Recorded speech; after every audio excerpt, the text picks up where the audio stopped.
Alright, ladies and gentlemen, Fabs in the house and welcome back to the channel. Today, I'm in the house with a E-Volve line Eon from BRS, Blade Runner Systems, here with me for a review, and we're gonna analyze the look, the sound, and the feel of this little guy. But don't forget to like, subscribe, leave me a comment down below, check out Fablades.com and at Fablades on Instagram, and let's do this. Look at this. This guy comes actually with another box, and then you have this padded and pretty oversized pouch, which you can use to carry like whatever you want, a card and a microfiber cloth, and nothing hiding underneath. So that is a pretty good packaging. But check this out, guys. This is an interesting knife. Let's quickly check the size. 3.5 inch for the cutting edge and 6 inches for the handle. You have 8.25 inches for the overall length when open, and here I'm going to show you a couple of options. Spyderco Para 3 and Paramilitary 2 right over here in the mix. Pretty much we are in the same ballpark of the Paramilitary 2, just a little bit smaller. This is the bug out, the mini bug out, sorry, and this is the bug out, both from Benchmade, and of course they're both smaller than that. Just another couple here, North Arm Knives Kaha and Hinder Knives XM18, a couple of carbon fiber blades right over there, and pretty much you see like 3.5. This is a little bit longer with the cutting edge, of course, to get a fuller, but a choil. Pretty much in the same ballpark of the Hinder, definitely a little bit bigger than this Kaha. Without tearing down anything, I want to show you another couple from Rib Knives, and that's the large Sebenza 21, and this is the small Sebenza 31. You get to see that we are again a little bit smaller than the large, and of course definitely bigger than the small 31. Just a last pair that I want to show you guys is from Chicago of Custom Division, Hattie Bronze and Neon NL, right on the table. And you see it's the Eon is a little bit smaller. I mean, it's smaller than the Hattie for sure, but kind of like a little bit bigger on the Neon than the Neon.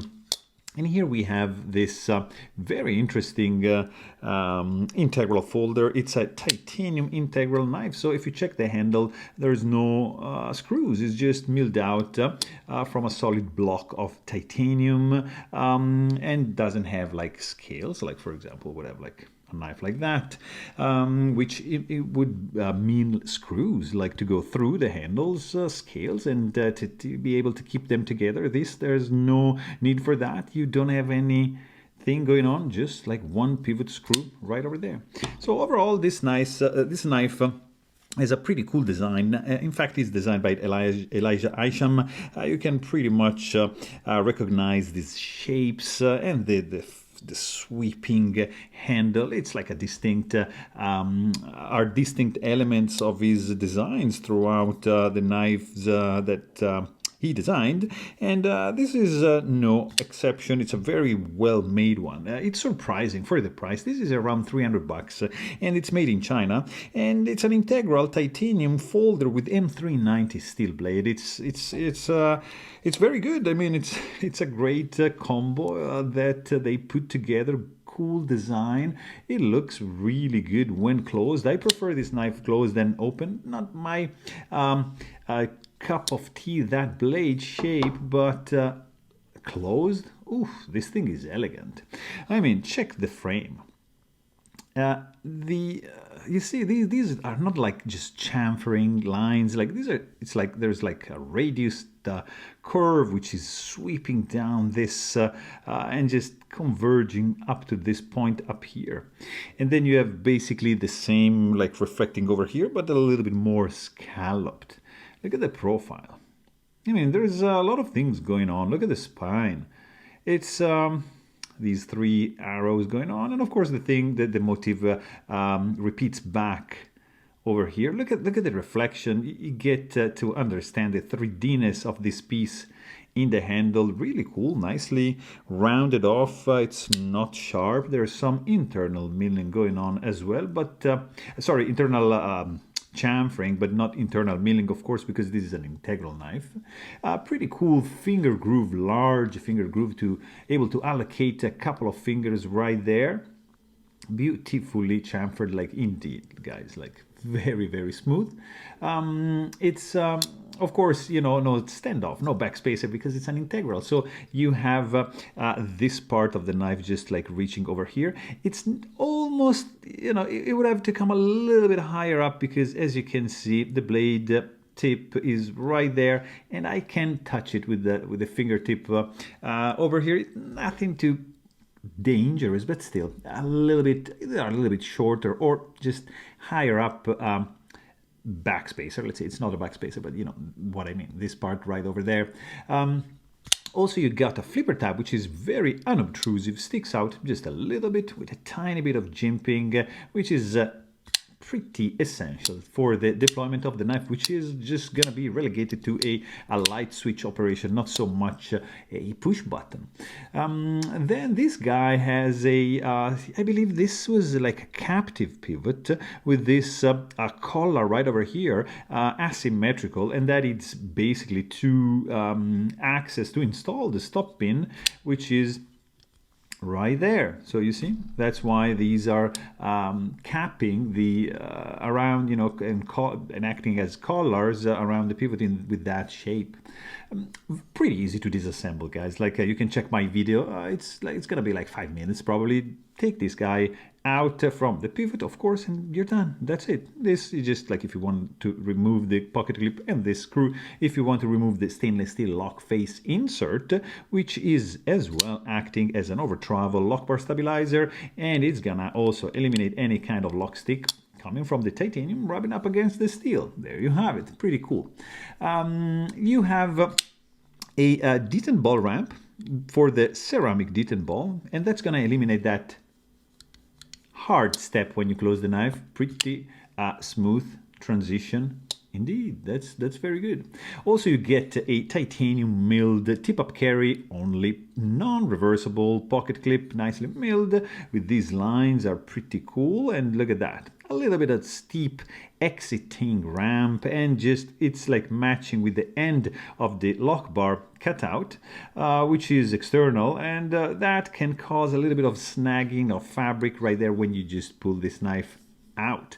When you just slide it in, the entrance ramp is nice and the tension is pretty good, so it's gonna be good to go.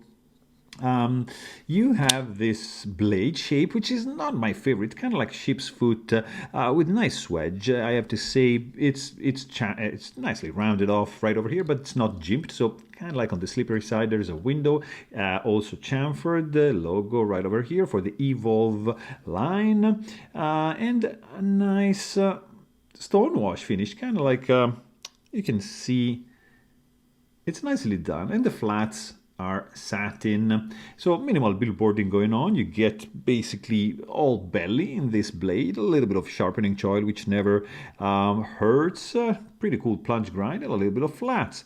The primary bevel has a flat grind, and it is in M390 steel for this price. Integral titanium and M390 steel, I mean, that's pretty good.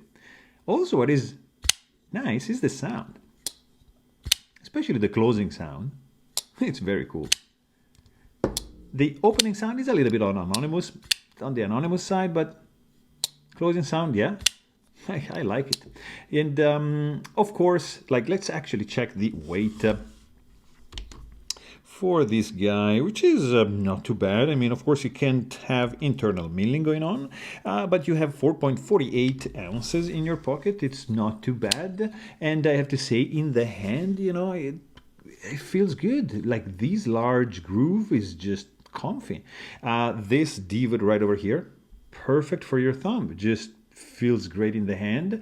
I don't really feel any hot spots, just a little bit right over here. The thing is that the lock bar is kind of like on the sensitive side. You need to just, you know, don't apply any pressure right over there, but the general feel for the flipping action is going to be fine. Nice jimping, take advantage of that and do the light switch, because if you're going to do the push button, nothing is going to happen. No way you can flip this guy open. Another thing they would have to improve, I think, is the lock bar access. As you can see, it's pretty tiny. There's a couple of milled out areas right over there, but it's kind of like, yeah, you have to try. You know, it's not like perfect. in my opinion. The choke, like a reverse grip, also works. You see, you can just do like that, and the clip is not gonna create any hot spot. So yeah, that's fine. Also, of course, this guy feels absolutely solid in the hand. It's like an integral knife, so solid chunk of titanium. What do you think is gonna happen? It's not gonna go anywhere. And also, like these lines, these grooves milled out are gonna act as like a something like to increase the grip and to reduce the slipperiness of the handle. So it feels like really, really good. Also, fit and finish, guys, is pretty spot on. Like I like the finish of this titanium.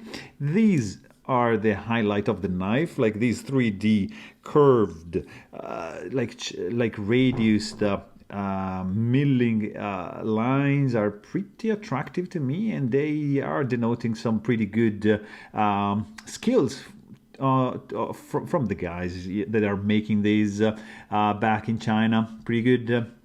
Also, there's no rattling when shaken, and the action, of course, is very crispy and